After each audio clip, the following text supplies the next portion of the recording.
Today I'm going to share my favorite chord with you. It's probably one of the saddest chords you'll ever hear in your life.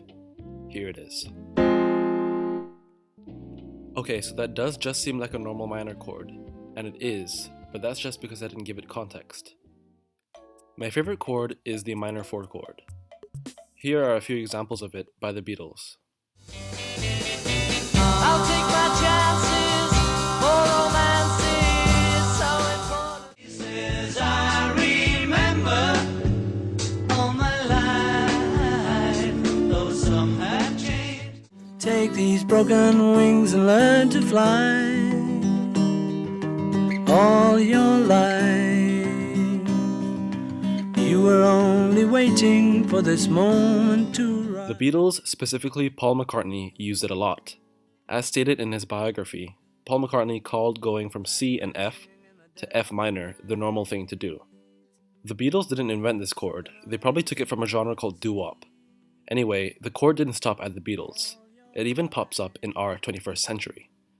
Here are a few examples. Summer has come and passed, the innocent can never last. Wake me up when September ends.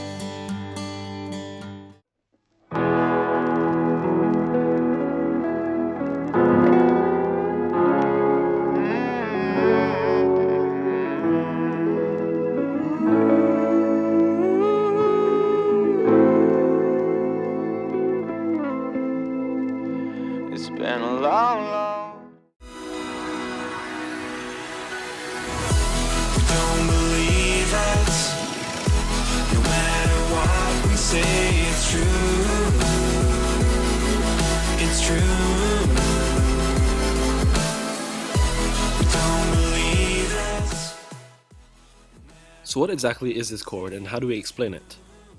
As the name would suggest, the minor 4 chord is a minor version of the 4 chord. You see, normally in a major key, your 4th chord is a major chord. Pretty standard. But what if you replaced it with the 4th chord from another scale, such as the minor scale? This is called a borrowed chord because we borrowed it from another scale. Some people call it modal interchange if they want to sound pretentious. Just kidding. It's called modal interchange because you can borrow chords from any parallel modes too.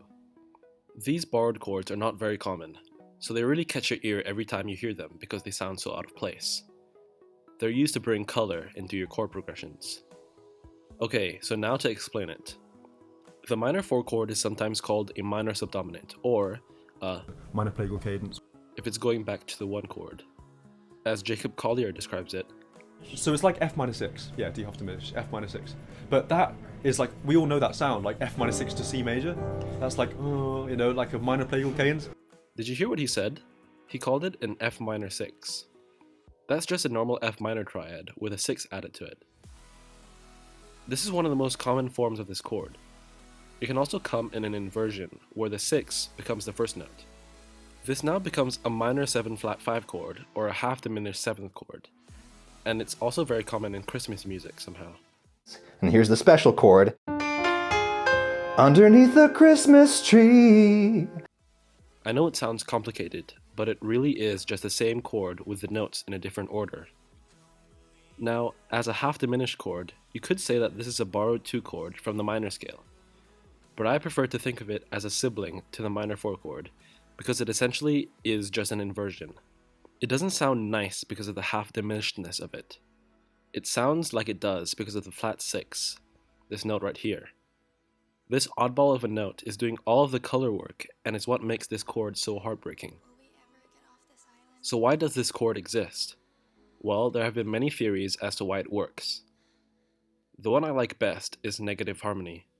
See, the dominant chord is one of the most important chords of any progression.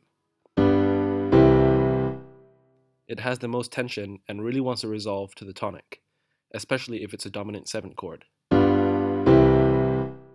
Now that we've established the dominant 7th chord as very important, what if we go to another dimension? Negative harmony is a theory that for every note, every chord, and every song, there is an equal and opposite. You can take a chord progression and flip it upside down, and get some really cool chords that have the exact same amount of tension to each other, but different emotions, feelings, and sounds.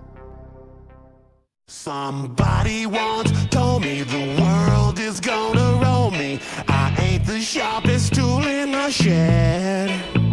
She was looking kind of dumb with her. One of the characteristics of this negative world is that major chords turn into minor chords. So this turns into this, and this into this. Also, the dominant 5 chord turns into the subdominant 4 chord. So in this negative world, a major 5, major 1 cadence turns into a minor 4, minor 1 cadence. And if we add a 7th note to the 5 chord, we add a 6th note to the 4 chord. This is where the F minor 6 comes from.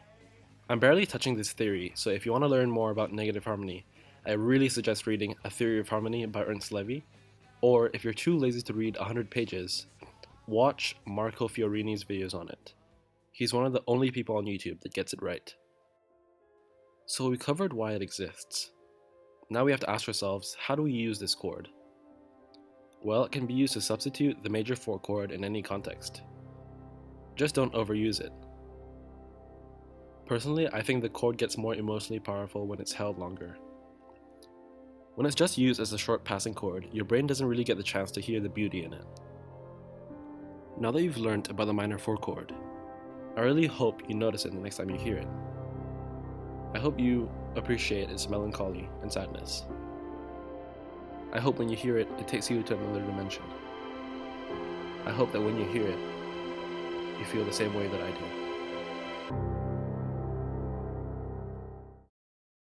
If you enjoyed this video, feel free to give it a like or share it to anyone you think who likes music or music theory. Also, you can subscribe if you want for more videos. There are other chords I really want to talk about, but I think those should wait for another video. Alright, peace.